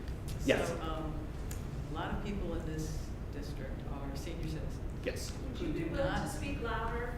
Sorry. I was asked to do this earlier. My fault. Is that one on? Yeah, that's all. There we go. Okay. I was saying that there are a lot of people in the district who are senior citizens. They don't have computers. Yeah.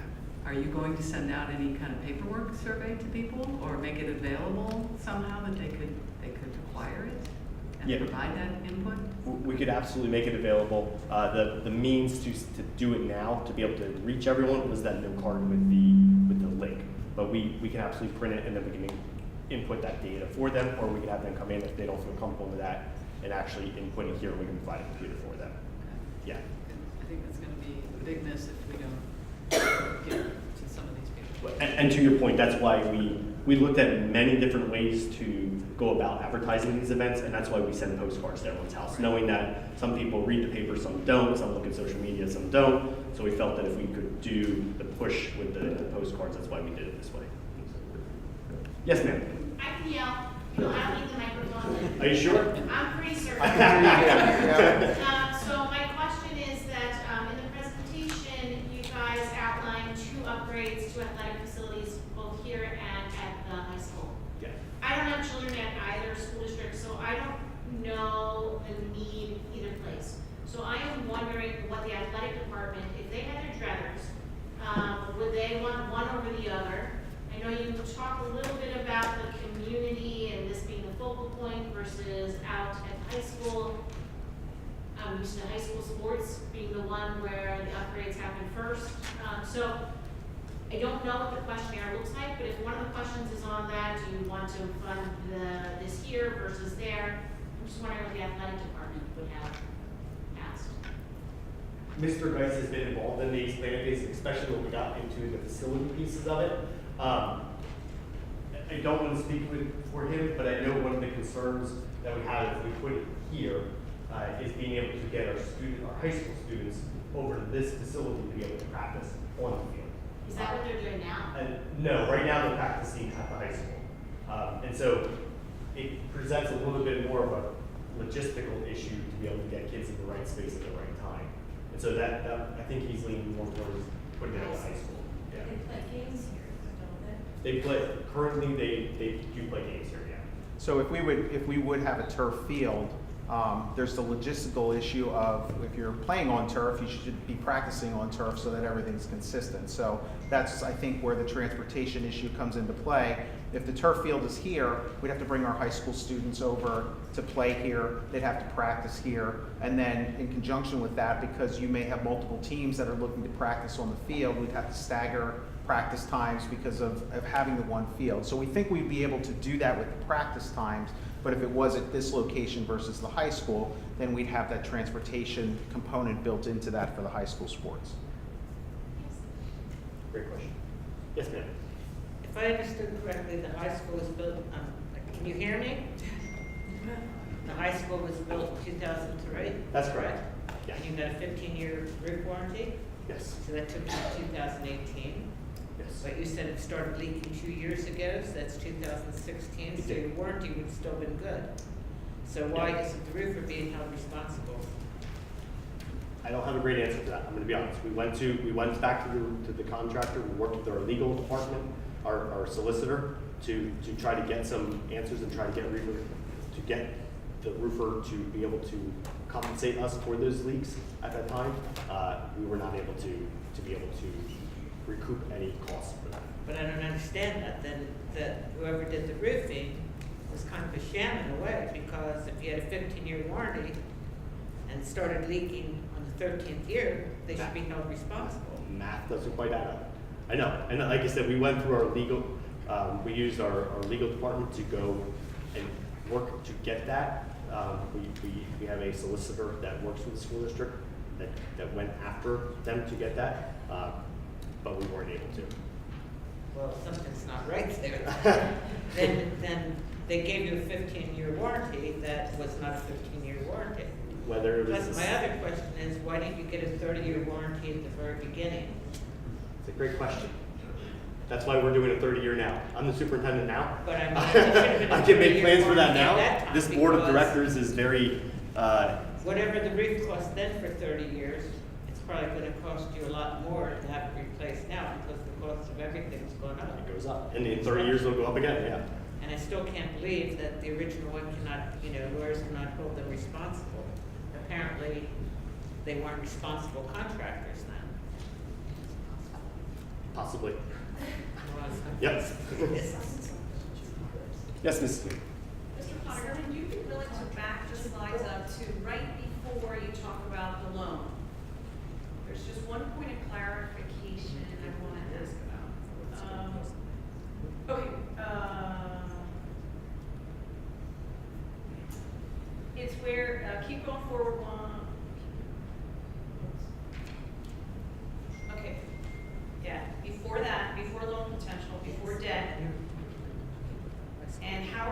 it's the piece about how are we paying for it, and we make very clear that the elementary school work is paid for. Correct. And my question is, it's not listed on the slide, but I thought, maybe I misunderstood, I thought the roof for the high school was also currently accounted for, if you will. Well, That the so- high school roof would not be part of the borrowing. No, I think we've discussed in previous meetings, we have options with the roof. So if we are going to do the other projects, we can incorporate the roof into the borrowing for those projects and keep that cash on hand. Because what happens is we go out to borrow money, I will go through a call for about an hour or two with Moody's, a bond rating agency, and they'll assign a credit rating to the school district. One of their key factors is how much cash we have on hand. So we can actually make out on this by keeping that $1.6 million in cash and incorporating that into borrowing for the project. If we decide not to borrow any money, we let the debt drop off in a couple years, we do have cash reserves on hand to pay for the roof. So we have two options. If we're not going to do borrowing for the other projects, we can pay for the roof this summer out of cash reserves that we do have on hand. We committed about $3.7 million a few years ago to do the elementary school upgrades for the air conditioning and then some various lighting projects. Based on what we were able to make up for at the end of the year, we didn't use all of that $3.7 million that we were going to use out of our cash savings towards those projects. So it works out to be about $1.6 million that we made up that we still have in our reserves to pay for that. So we have two options. If we are going to do the borrowing, it actually benefits us to keep that cash on hand. It's going to help us when I have that call with the rating agency to make sure that we get a better rating, we pay a lower interest rate on the debt we're gonna borrow. If we're not gonna borrow the money, we have the cash on hand in the reserves to pay for the roof out of our pocket to do that. And then just the other stipulation that, which is maybe, Mrs. Hugh, why you were thinking about that, is if we get that grant, even better, because then we don't have to spend the money for the elementary, and that could be then the reason why we do the cash on hand. But that's all contingent if we get the grant or not. Thank you. Yes, ma'am. Is the actions that the legal department took with the roofing contractors that public? Do we see what our legal department did to try to recoup those costs? I do not know the answer to that. I'm gonna be honest. I don't know the answer to that. Oh, I think it would be interesting for all of us to see what was done to try to get that contractor to be good on the warrant. Right. Will that be made bill or will it be? I can't promise that. I will check. I will promise I will check in with them. Okay. But I don't know if that is public knowledge. Any other questions? Yes, ma'am. I just want to say thank you for providing this opportunity and for being as thoughtful and responsible as you've been. It's always hard to be number 2 in the county. It is. We're at least not number 1. Right. But it's the cost of living rural, and it's the way it is.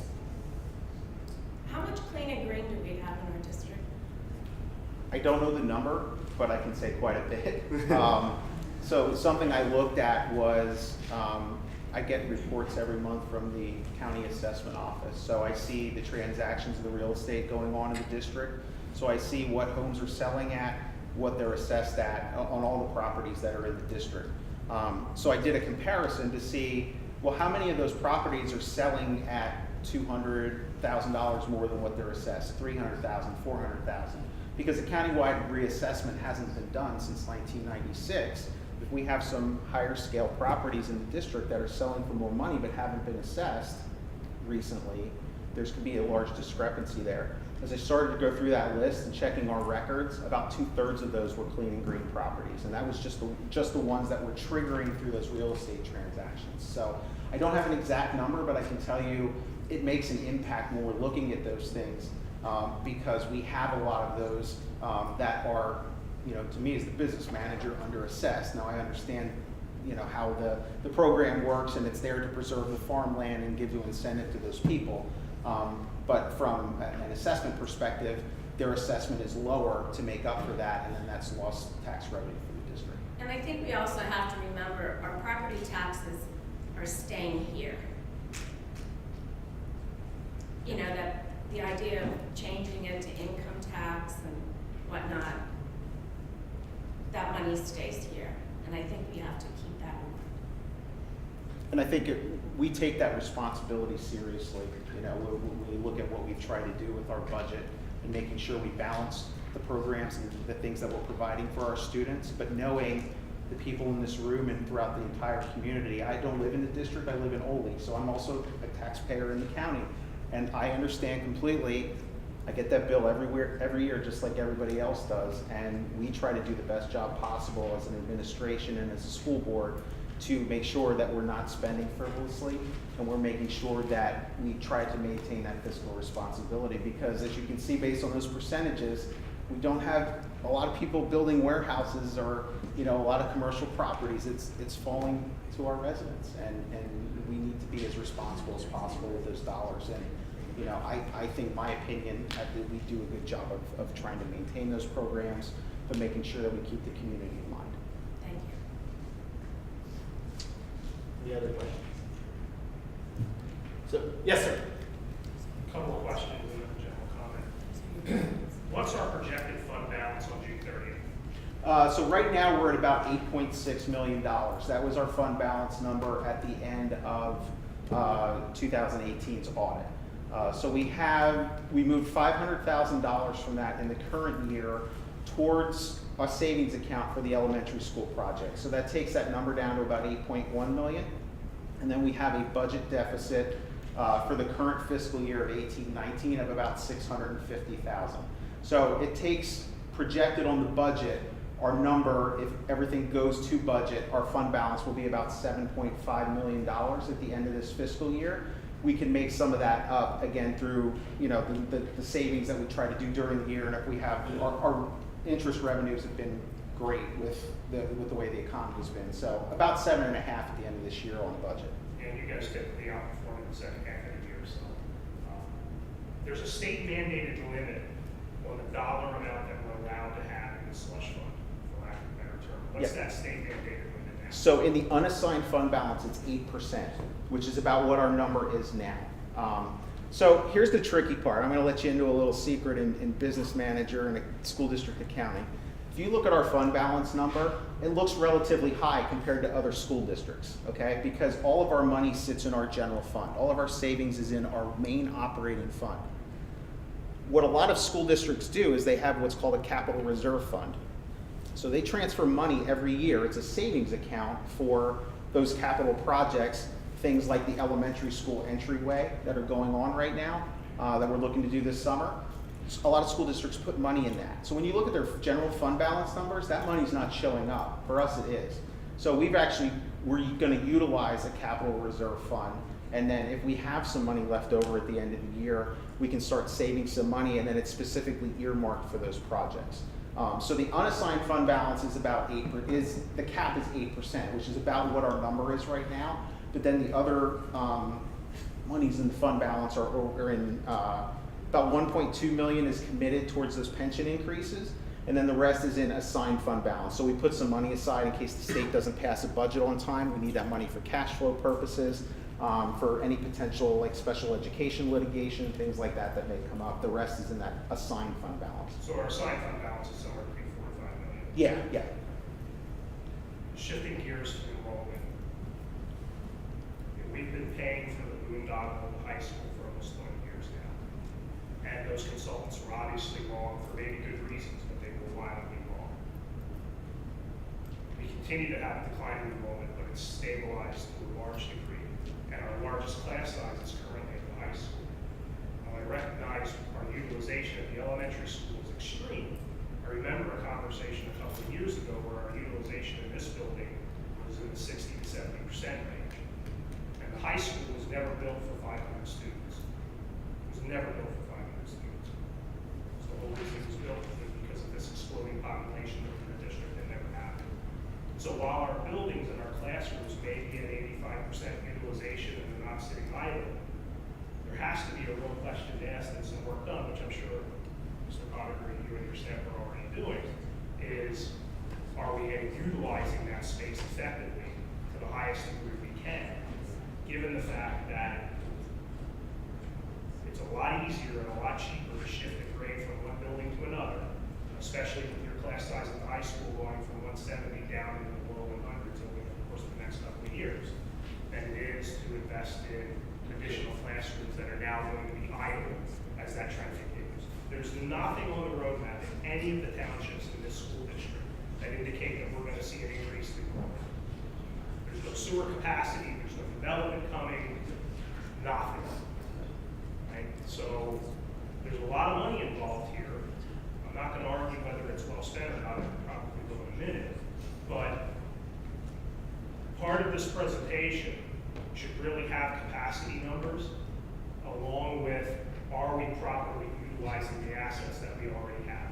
And you get the benefit of the doubt. Listen, the school board and the administration here has done a remarkable job over the course of the last 10 years. And I don't think that's lost on many of us. You guys have done a fantastic job given the hole we were in a long time ago. But let's make sure we're not repeating the same mistakes again. Just because we spend $3.2 million on debt today doesn't mean we should spend $2.5 million on it next year or 2 years from now. Okay? That's some cost. We're never getting it back, but it doesn't mean we have to continue to sink it. They make very prudent financial sense to continue to maintain that debt for all of the reasons you described. But then there's another conversation.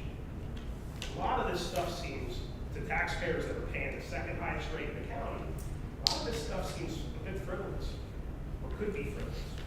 Paint on the walls look really good to me. Right? I don't know if we need turf fields or not.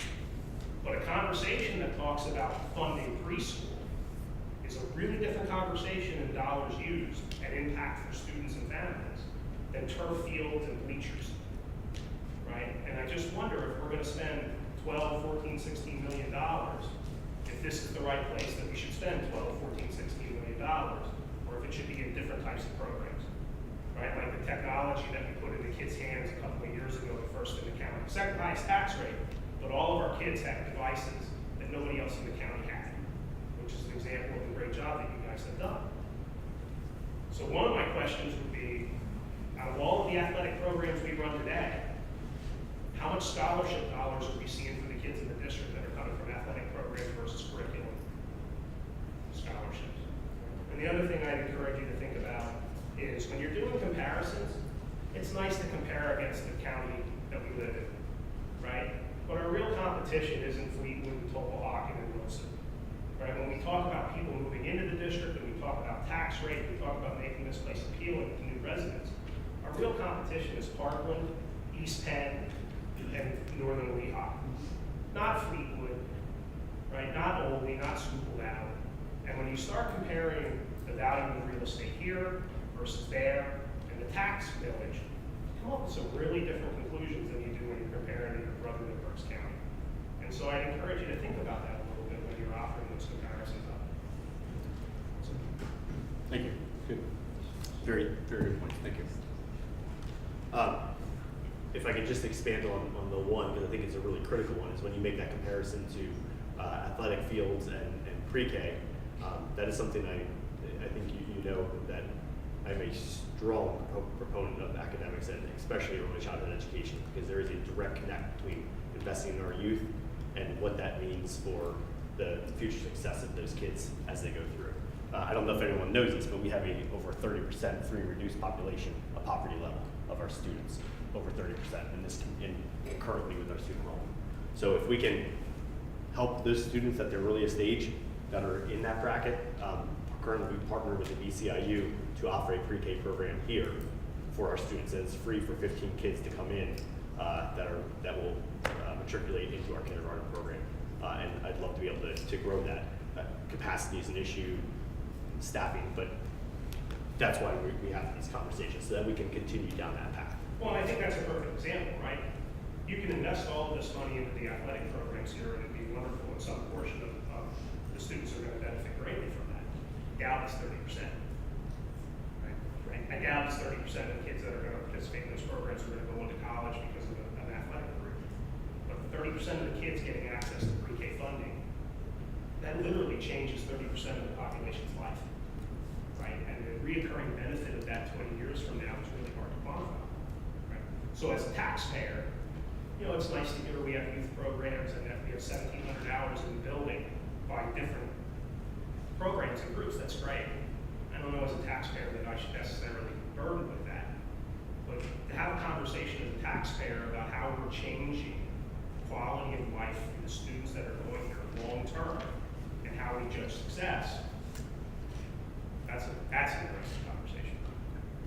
And I think what we've done as part of this project is presented options, because there may be other people in the community that are in favor of making those facility upgrades. So part of our responsibility when we worked with Crabtree was, let's not look at all of our options, let's embrace them. Let's present them to the community, and we get that feedback from the community to say, is there an appetite, is there a desire to do some of these projects, maybe to the athletic facilities, to what we need to do with this building. That's why all the options are on the table. Based on the feedback and what the desire is to do those things, that's what part of this process is to see what the community's feedback is as part of that. But we wanted to make sure we presented all of those things that we saw. It may not be the final ending point of where this goes, but we wanted to put them on the table. Any other questions? Because that's a perfect segue. So thank you again for coming out this evening. Please take the time to fill out that survey. Starting February 15th, it'll be open for about a 2-week window until March 1st. But we are really looking to garner that feedback. So as Mr. Pauling said, we can evaluate all the different other options that are out there, to your point back, and be able to see what the community wants, gather that input, provide that to the board, and let them make those decisions for the future. Thank you again, everyone. I really appreciate your time, and thank you for coming out this evening. Thank you.